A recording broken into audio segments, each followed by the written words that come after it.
Hello everyone, I'm Marley Rose Patricio, an ED nurse at Sheikh Khalifa Medical City, Abu Dhabi. Let me ask you a question. Who among you still wear face masks outside? Maybe few? Or how many times do you wash your hands while on duty? Maybe 100 times, right? In addition with this, let me share some important information about infection control and prevention commonly used in hospital settings. I will be using traditional audiovisual aids and PowerPoint slides. So let's begin. Let me just go over first with our learning objectives. By the end of this session, the staff will be able to demonstrate proper hand hygiene techniques effectively in accordance to hospital protocols. To increase awareness and understanding of infection transmission and prevention through proper hygiene and infection control practices. To deliver ongoing education and training sessions on proper PPE usage with the objective of 99% proficiency within 3 months. To conduct regular environmental audits with a target of 90% compliance by the end of the quarter, and to effectively implement infection control practices and medical waste management to prevent cross-contamination and maintain a safe environment for the staff. The presence of germs, viruses, and bacteria is part of our everyday life. They can be found in the air we breathe, in soil, in water, or even in our body. Some of them are helpful, others are harmful. When this harmful bacteria or pathogen enters our body or triggers our immune system, infection happens. That is why the World Health Organization and the Centers for Disease Control and Prevention set guidelines to prevent or stop the spread of infectious diseases in healthcare settings. It also aims to protect both the patient and the healthcare workers through these germs or harmful illnesses. The chain of infection describes how the infectious diseases are transmitted from one person to another. The pathogen is the infectious agent like the bacteria, viruses, and fungi, and parasite. Reservoir is the environment where they transmit or where they multiplies and lives.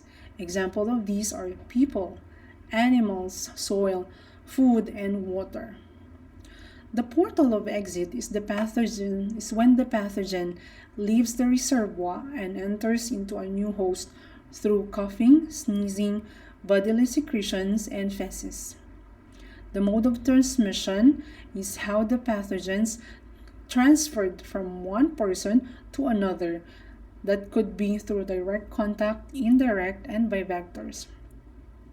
The portal of entry is how the pathogen enters a new host. This can be through mouth, the nose, eyes, or broken skin, a way susceptible host that could be an elderly, infants, immunocompromised, or anyone who are at risk of contracting the disease or infection. It's only you can break this chain. As a healthcare professional, by breaking the chain of infection, we can reduce the spread of infectious diseases. There are fundamentals of hospital infection control. Some of these are hand hygiene, respiratory hygiene, the use of personal protective equipment, medical waste management, safe injection practices, environmental control, transmission-based precautions, and education and training among staff. Hand hygiene refers to the act of cleaning and washing of one's hand. This is the easiest and most effective way to prevent the spread of infection. Hand hygiene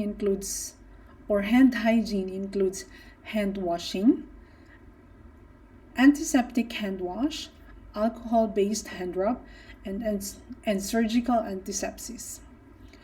So, when your hands are visibly soiled, you have to do hand washing.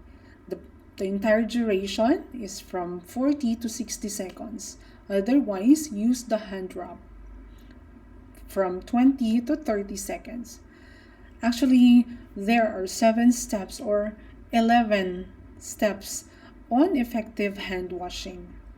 Additionally, there are 5 moments of hand hygiene. Before touching a patient, before clean or aseptic technique, after body fluid exposure risk, after touching a patient, and after touching patient's surroundings. Respiratory hygiene or the cough etiquette. When you cough or sneeze, you have to cover your mouth and nose with a tissue.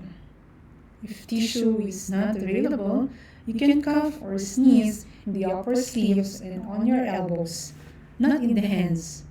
Also, you have to wear a face mask and do the hand hygiene. Because hospital have a high risk of transmission of infection, the use of PPE is essential to prevent these infections. Examples of medical PPE includes head cover, the face shield, goggles, shoe cover, gown, respirator or mask, and the use of gloves. There is a proper sequence in donning and doffing of PPE. First, we have to do the hand hygiene. We have to first put on our gown, and then the mask, goggles, and then gloves. In doffing, you have to remove first the gloves, the goggles, the gown, and then mask, hand hygiene after. So for medical waste management, the provision of different types of waste containers in clinical areas are necessary for effective segregation of waste like medical waste, mainstream waste or general waste, sharp waste, chemotherapy waste, and the biohazard waste. For proper handling of sharps, discard sharps or needle immediately in a sharp container. Do not recap. You can use the scoop method technique by using one hand only. Never bend, never break or manipulate used needles, and seal and dispose the container that must be 3/4 full, and do not shake just to have some space. Environmental control includes waste management, water management, proper air ventilation, cleaning and disinfection of equipment, proper linen collection, cleaning and distribution, the pest control, chemical management, and energy conservation. There are also types of isolation precaution. It includes the standard and transmission-based precaution. Standard precaution is the basic of infection control measures recommended for all patients, regardless of their infection status. So we are also using here all the PPE such as gloves, goggles, gowns, and masks. Transmission-based precaution, one of these is contact. So contact are used for contagious diseases that spread through direct or indirect. So the patient should be in a private room. Nurse must sanitize their hands, must wear gown and gloves.